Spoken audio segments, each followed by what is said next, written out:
Do y'all remember the After School Satan Club? The After School Satan Club story we did a few weeks ago near the beginning of the year. I mean, I still can't help but laugh at how cartoonishly evil it is, and that flyers for this were left in elementary schools. I don't care how nicely you frame it. Teaching kids to supposedly think for themselves or take a scientific look at things, which, side note and tangentially, on a tangent, that generally brings you back to God. It really does. You look at science, and it's amazing how much it points to a creator of the universe, an intelligent designer. But anyways, doesn't matter.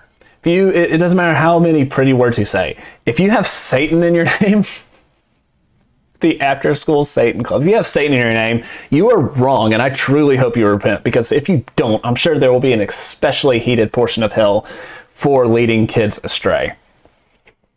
Now, as bad as that story was, there was one thing missing from it. No teacher or facilitator had direct ties to or influences upon them from the After School Satan Club or the Satanic temple that hosted it. Wow. This is where we're at in America, guys. This is where we are at. Also, that is not the case here, because a 4th grade teacher owned a Satanic temple in Indiana.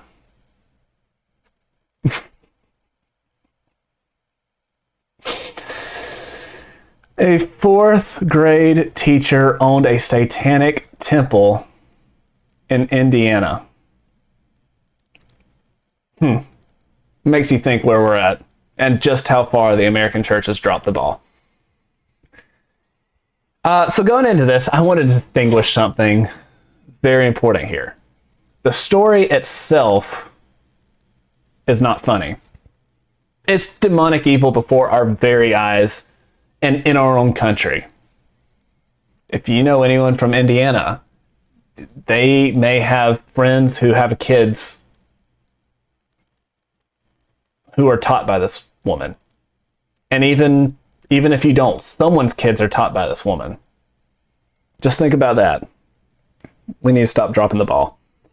That being said, though, it's so like I said, cartoonishly evil that I just can't help but laugh at its brazenness. I want to read the whole article, but I will restrain myself a little bit. So Jessica Klickas, Klikas, so I hope I'm saying that right, is a teacher at Haverhill Elementary School in Fort Wayne, Indiana. She is listed as a staff member in the school's staff directory, as well as the Southwest Allen County Schools District website. Her LinkedIn says she is a 4th grade teacher at Southwest Allen County Schools, where she has worked since 2019. Okay, so she's like thousands of other teachers. So you thought. Meanwhile, Klickas also owned... How hard would that be for 4th graders to say, by the way? Miss Klickas, I wonder if they call her like Miss K. Anyway. Also owned the Satanic Temple, Indiana, according to Indiana Secretary of State records. She started the Satanic Temple, Indiana, also... It's so brazen here, guys. It's so brazen.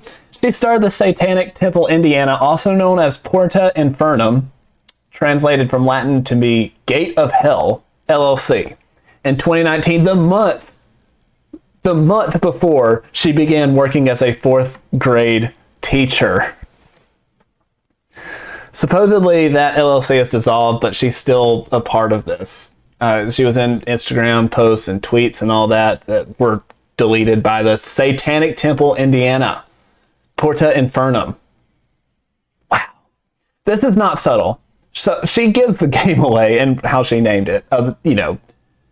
As if naming it the Satanic Temple, Indiana wasn't enough. But she wants to bring people to hell with her.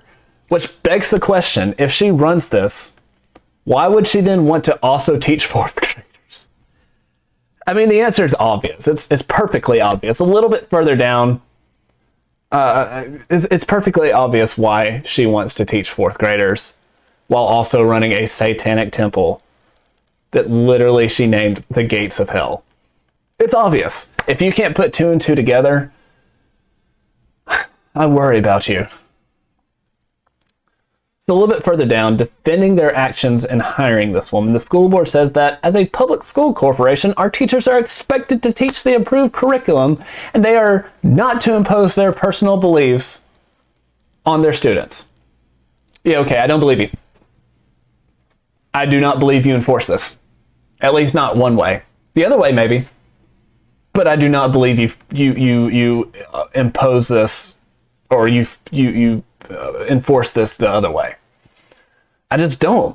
I don't believe that she teaches without imposing her own opinions on her students. I just don't. And when her opinions are, in line with the Satanic Temple, that's a problem. It's a problem. It's a place where the church has dropped the ball. Okay, where are we at? I just don't believe it with all the stuff coming out over the whole country where teachers are being exposed for all sorts of things. It's you see it all throughout the high school. I remember, if you go back, you can go back several shows and fact check me, but I think it was something like 1 in 50 students. 1 in 50 out of what? There's 73 million kids below the age of 18 right now. 1 in 50 of them are sexually assaulted by a teacher or facility member. It was crazy. And it's actually even worse among students, like 1 in 10.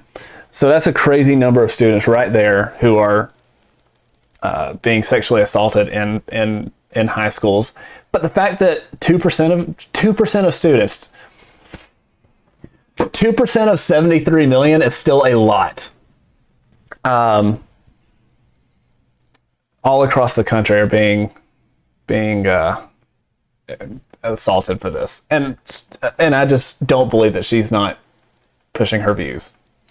So I don't have a whole lot for this story. It pretty much doesn't need to be explained. It's literally right there in all of its evilness. There isn't any attempt to hide it. There's no shame in it. That's the thing. There's no shame in it. There used to be shame in being associated with the Satanic Temple. You didn't hear about anyone doing it. And now we've had 2 different instances of public schools being linked to the Satanic Temple in like a month or 2. It's nuts. It's nuts, guys. We got to stop dropping the ball. So I guess the lesson you take away from this is find out who's teaching your children. Make use of every chance to meet them, get to know them. Maybe take them aside and say, if you try and screw up my kid, I will rip your head off. I don't know.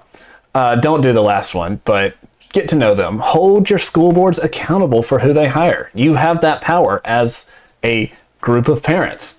See, that's one thing that I'm surprised churches don't do. It'd be the easiest thing to do. Get a group of people from the church who are going to go to a school meeting with one thing on their mind, and then every person uses all of their time to talk one right after another about this one thing. I don't know why we don't do that as a church in the first place. Mostly because churches right now think they shouldn't be involved in political, and that's just wrong. It's just wrong. It's just wrong. But yeah, go to your school boards. Hold these people accountable. Your children are your greatest investment. I know mine will be, and I don't even have kids yet, but I know they will be. And so let's just treat them as such. Okay.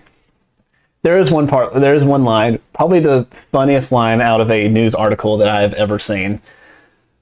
And I couldn't find a good way to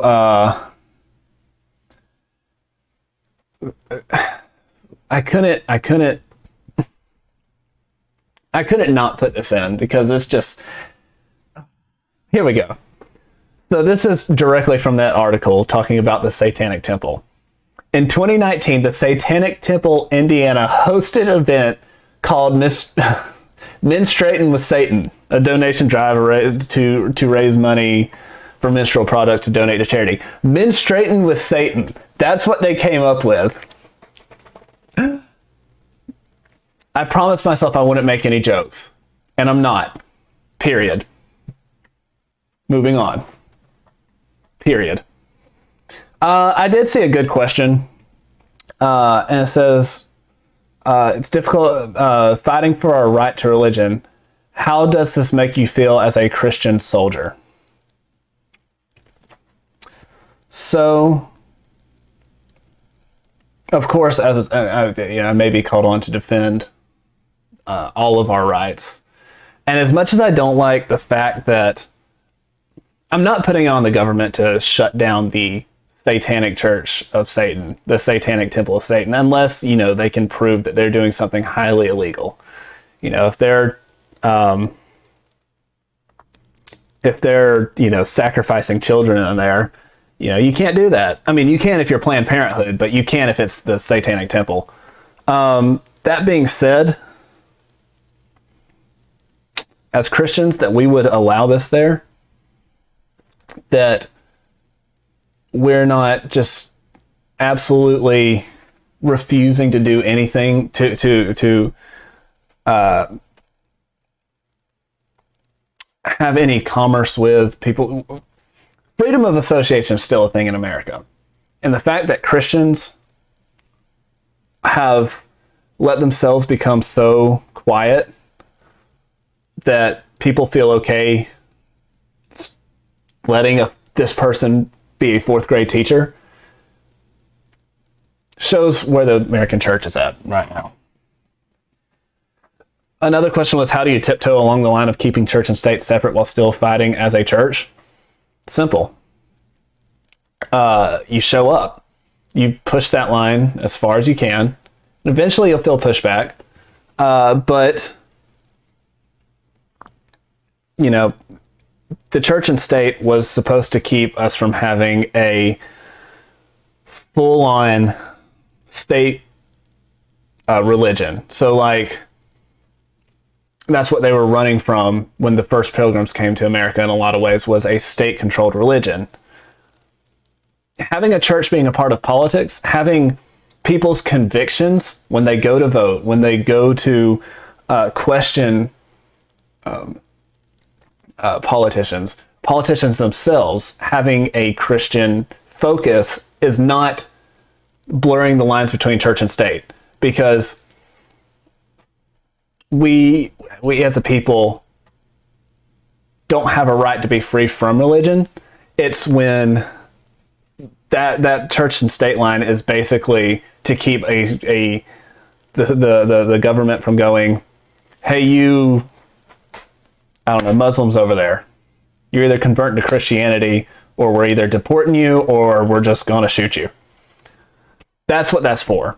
It's not to keep Christians out of politics, or any other religion out of politics. So, great questions. I will actually really enjoy answering them on the fly. I don't have anything for them on the screen in front of me, so I enjoy being challenged. So thank you. All right. Yeah, no more questions about menstruating with Satan. Period.